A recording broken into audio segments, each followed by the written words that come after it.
Hey everybody, it's Craig here, and I'm here with Tony Jones, the founder of FieldBased STEM. Hi, Tony. Hi, Craig. How are you?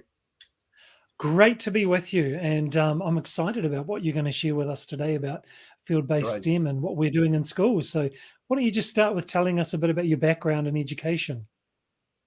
Okay, my background. So I've spent 40 years in secondary school classrooms, most of that as HOD science or deputy principal. And during that time, there was one theme that was really consistent was my desire to get students out into the field more, doing field work, OTC work, etc. And so that's always been a very Mm. powerful part of my philosophy.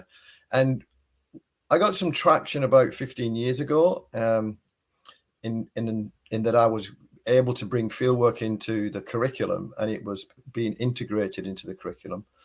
And that culminated 2 years ago or a little bit longer, sorry, that culminated in my last workplace where I was working at Tiaratika Academy as the deputy principal, and we managed to go out in the field every second day, and every second week we were going out for 2 nights. And so we developed a curriculum that was field based and led to a university entrance qualification for those students who were all MOE years 11 to 13 and all boys. And so, when you decided to move out of schools, tell us about why you set up FieldBased STEM, because I think it's an amazing organization bringing your experience and bringing facilitators in who are really rich in their knowledge and skills and background. And I think what we're doing is amazing, but how did it all come about? So probably because of the PLD that I was receiving, and I was always keen on PLD as a teacher, but some PLD was really powerful. And in particular, I did some PLD with actual scientists who were making their careers in the scientific field, not in the education field, but in the scientific field. And I found that really powerful. And so when I decided to set up FieldBased STEM, that was very much on my mind. And so FieldBased STEM is a collaboration of scientists, largely field scientists, science communicators, and science educators. And there's always going to be a very strong element of field work in that, a very strong element of field-based work, because the facilitators that come forward by and large are really excited by the prospect of doing this sort of work. But over the years, we've developed other aspects to the work as well. And so a lot of our work now is in classrooms with teachers or on the school grounds with teachers. But we always come back to that. We really want to look at how we can integrate that with field work. And a really good example, Craig, is your work that you do with drones. That there's so much variety of work that you can do with that. But I'm aware that you're going up to Awanui and you're helping them look at their estuary, which is really important to them. And they've already come to the conclusion that lots of the estuary they can't access. And so with your help and the help of our water scientists, they can do a really thorough job. Yeah, that's pretty cool, being able to open up those opportunities that might have been closed previously. Tony, I had the privilege of speaking to Julian the other day and learning more about what he does, and just communicating with some of our other facilitators. Why don't you share some of the other facilitators and what they do? Because I think it's really inspirational. Right. So as I say, it's a collaboration of scientists, science communicators and science educators. And so many of the scientists, like yourself, are doctors. So we've got one of the first facilitators that we brought on board was Chris Hollis, who spent 23 years working in GNS. He was a senior scientist at GNS. And he was very attracted to the idea of going into schools, but in particular going into schools with his field knowledge, his expertise in the field. As I mentioned, it is yourself. Then we have people like Dr. Angie Winnington, who's also a teacher. And so she's got this strong academic background, but also very much a teacher. So she comes under that category, I'd say, of as, as a science educator. Mm. And then other people like Angie, myself, I would put myself in that category of science educator with this strong experience, lengthy experience. Julian, who you mentioned, he spent a lot of time in schools and also spent time working in GNS. So he sort of bridged both those, that scientific background and the education. So just going briefly back to the scientists, other people like Dr. Ruud Kleinpast, who everyone knows as the bug man, and he's extremely popular in schools. I'd say he crosses that boundary into science communication as well, because he's just such an entertainer when he's with teachers. And then in that science communication realm, we've got lots of people. I mentioned Julian. We've got Harry and Sam, who are Harry's an ex-NASA employee. Her first master's, remember that first master's, was in horticultural engineering, and then but she's really interesting because when she was young, she was living in Romania, and at the age of about 7, they started to specialize, and she wanted to be an astronaut, and her mother tried to get into a school where she could be an astronaut but wasn't able to do. So she went off and she got a master's in horticultural engineering. And then after that, she went and got another master's in astrobiology. And Sam, who's her partner, he's currently doing his master's in astrophysics. So, those people are coming into this arena with this strong desire to communicate that sciences and really strong academic background as well. I'm just going to check my notes just so I don't forget people. This is the danger with talking about people, Julie. Craig, I'm going to miss people. Oh, Mike King. Mike King he is such a powerful science communicator. He was recently on the country calendar, and what Mike would describe himself as a professional forager. And he realized some time ago that in New Zealand we just talk about 2 spices, two sort of native spices, and he realized there was a market to look at for other spices. And prior to joining FieldBased STEM, he was making his living and continues to make his living from working with high-end restaurants where they wanted a point of difference with these different spices, and also gin companies who were always on the lookout to have a slight economic edge or some sort of marketing edge with the gin. And so the spices are really important there. When he's working with us and working in schools with teachers, he presents those spices through ice cream. He's found that using ice cream and the spices are a really, really good way of introduce. Absolutely. Who doesn't want that?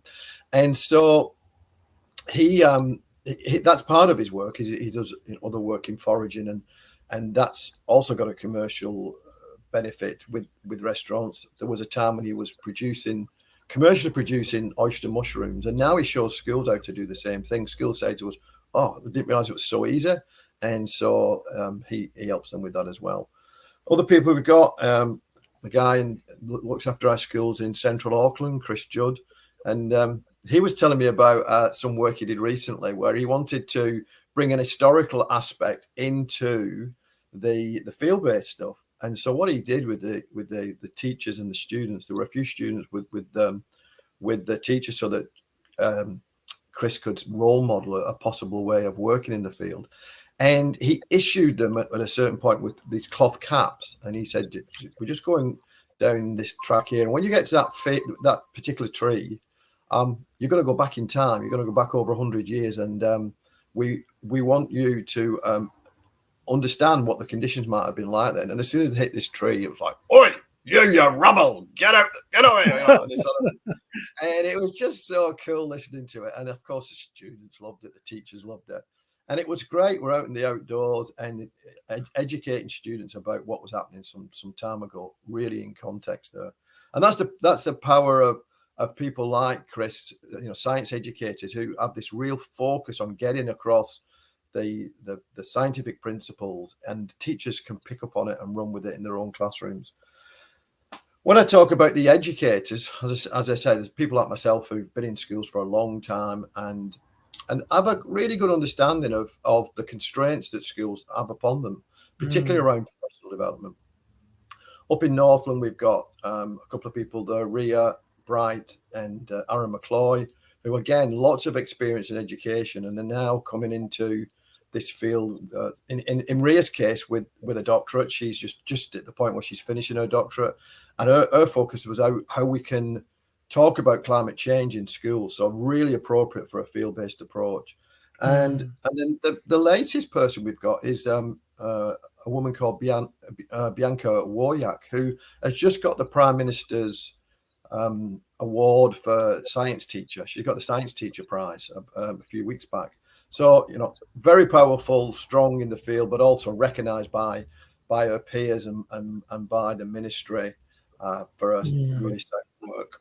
So that's our team, and I've forgotten so many people. One of the people I forgot is my own daughter, who's an educational psychologist, and she goes into schools helping teachers to make assessments of students and change practices so that there is less need for that specialist support that educational psychologists normally offer. This funding is very much for upskilling teachers, and so that's what she does in her role as an educational psychologist. She upskills teachers so that we can avoid the need for educational psychologists in schools. So she's really popular.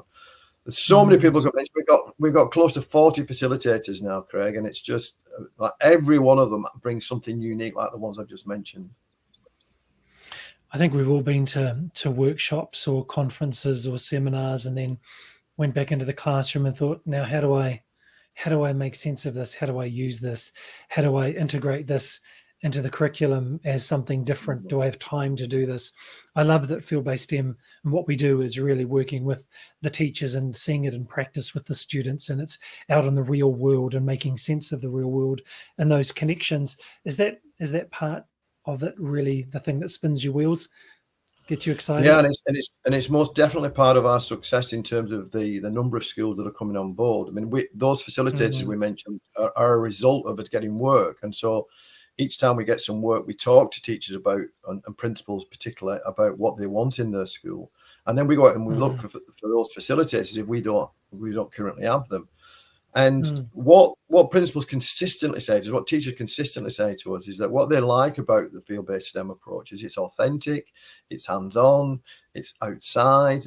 We like to take people to the best places, of course, but you know, outside is just as soon as you get outside the school front door. You know, we're outside, and we often make good use of those school grounds. But you know, going to an estuary or going to a river or going to a wetlands, or going up in the mountains, these are all the sorts of things that we try and promote, and those are really appealing to teachers and students. I guess one of the challenges is developing a local curriculum that reflects the local physical environment, but also the history and traditions of the people who are here first, our tangata whenua, and making sure that that's alive and vibrant and exciting. And there's also the NCEA changes, and you were telling me that that's an area that field-based STEM is working with educators as well. Tell us about that.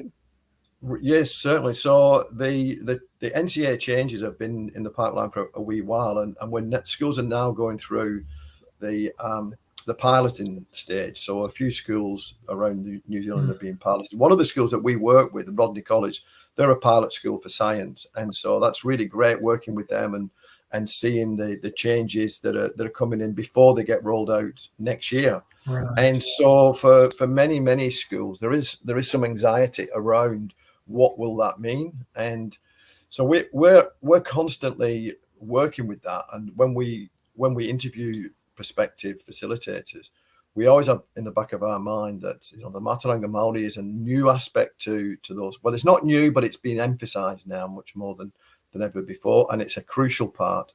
And we are just much more attuned to that knowledge now, and its importance in the classroom and its importance in the field. And I'll give you the most recent example. I went to Waiheke Island for the first time, and when I was going across on the ferry, someone pointed out to me a sandbar, and I was really interested in that because it's a geographical feature, and I was looking at it in context to the rest of the journey across there. And then she mentioned that the person was explaining to me that in the past, Māori used to dig holes in the sand, and when the tide went out, they'd go along and the fish would be in the hole. They've been, you know, sort of trapped in the hole. And that is just such a cool concept to think. You dig a hole and go back later on, you know, just wait a few hours and go and catch yourself some fish. And so when I, you know, came away from it, she pointed out lots and lots of other things. But the thing that I remember is the sandbar. You know, the sandbar is the thing that was interesting to me, and it's that connection to to our path, to the Martha Dangamaude, that makes it memorable. And Julian talked yesterday, or when you interviewed him, he talked about the importance of emotions, and that if we can bring in positive emotions for teachers and students, then it'll be memorable, and it forms a basis on which to add new knowledge. So yeah, the Martha Dangamaude is crucial to the development of fieldwork in our view. Yeah, that's fantastic. What do you tell us, Tony, for the principals that are watching? How can they engage with us, or those heads of departments that want to emphasize a field-based approach to professional development? So probably the easiest way to do that would be to go onto our website, fieldbasedstem.kiwi. So field-based-stem.kiwi, and we have a tab there, apply, and we'll take you through that process. We generally do a lot of the heavy spade work for you. We have an interview with you, a very short interview on Zoom, get a feel for what's important for you, and then we draft an application for you, send that to you, and you submit it online. It's a really painless process, and a really successful process. We have very, very few schools that have not been accepted through that process. Tony, I'm loving being part of the team in field-based STEM and engaging with the facilitators and learning from them. Rud Kleinpast actually phoned me yesterday, and we had a long talk while I was doing the washing and driving around, hands-free, of course. And he was talking about all the different agencies and community organizations and charities that he leads and mentors and directs. And I think that bringing the expertise of people like Rud into the classroom and with teachers, it just widens that perspective for students and also for students and for educators, and particularly planning, where do we go from here? Where is the industry going? So I can see a question actually from Julian wanted to ask, how do you see the future development of field-based STEM? So I think that the model of putting experts into classrooms, experts who've worked in the field of science or continue to work in the field of science, working in science communication, that adds a real dimension for teachers, and keeping educators, science educators in the team as well, so that we always remember who it is we're serving. We're serving schools. Schools are really busy places, and they need that we consistently have an understanding of the constraints and work within those constraints. So Julian, for me, same as we're doing now, really. We try and control the expansion so that we always offer a really good service, and it's Right. we'll continue to do that. But there are parts of New Zealand that are contacting us that we're not currently serving, and so in the next round of funding, we aim to address that. And I'd say within the next 12 months, we'll be operating in just about every part of New Zealand, and looking at how things have been going, doubling the number of facilitators, doubling the expertise that we bring. I think that the new histories curriculum lends itself really well to field-based STEM, and I think we've got somebody who's now working for us in Christchurch. We're just waiting on the results of an application we made down there covering 28 different schools and early childhood centres. If that one comes through, I think that's going to be the stimulus for encouraging more experts in that field. And Craig, I'm so pleased you mentioned the bug man. I'm so pleased that you mentioned Rude, because one of the things that reminds me is that there will come a point in which field-based STEM walk away from a school. Of course, we'll always want to continue to be in touch with you, but in terms of the input that we can make, there'll come a time when we walk away. And for us, it's really important that there is sustainability. And collectively, we know so many organizations that are really happy to work in schools. And so it's part of our job to integrate into the school curriculum and embed in the school curriculum that support that's always going to be there through those different organizations. And so we're really, really happy I'm really, really happy that you mentioned that. Fantastic. Well, Tony, thank you so much for your time. Please don't go anywhere. Let's have a chat afterwards. But thank you so much for your time. Everyone that's watching, whether you're watching the recording or you're watching live, you can see we've actually got the link that's been playing while Tony's been sharing with us about field-based STEM. And you notice that the link is actually there, and it'll be in the show notes as well. So you can reach out to Tony and the team. And that's our website that we work from. So really excited, Tony, about what's coming up in the future with field-based STEM and making an impact on teaching and learning. So thanks so much for your time. Thank you, Craig. And for anybody else, I will be interviewing Mike King this week as well and talking about the food foraging. I'm quite excited about that and zhuzhing up the meals that I make for my wife and children as well. So I look forward to seeing you again on that one. Thanks very much. Bye-bye. Cool.